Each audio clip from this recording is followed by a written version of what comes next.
Сегодня в белорусских судах нас всех удивляет возраст прокуроров и судей. Алине Касьянчик 22 года.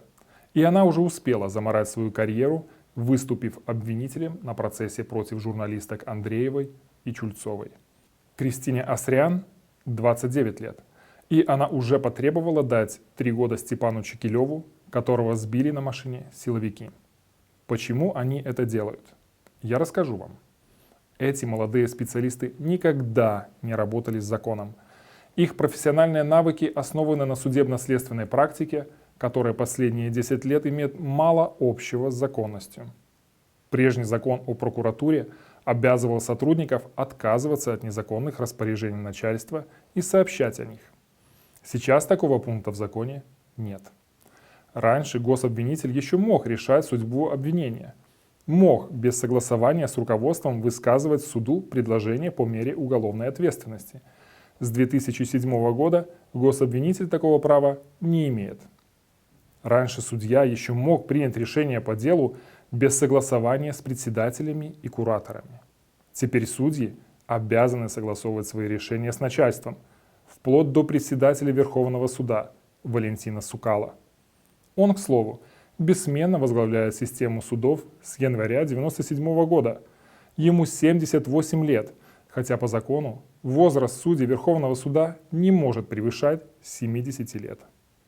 Все это доказывает, что деструктивное правление Лукашенко планомерно уничтожало закон. Представьте, уже появилось целое поколение судей и прокуроров, которые работают не по законам, а по понятиям. Поэтому сегодня я обращаюсь к сотрудникам Генеральной прокуратуры и судьям Верховного суда. Именно среди вас еще остались профессионалы, которые верят в принцип верховенства права. Именно вы можете остановить беззаконие в Беларуси. И беззаконие – это не преувеличение. Прямо сейчас на улицах и в местах заключения пытают и издеваются над нашими соотечественниками. Судят наших детей и наших родителей. Судят даже тех, кого убили, и тех, кто выжил. Судьи и прокуроры – это элита в мире юстиции, но не в Беларуси при Лукашенко.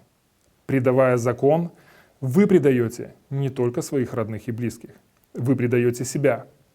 Но вы можете это изменить. В Новой Беларуси нам нужны будут профессионалы в области права.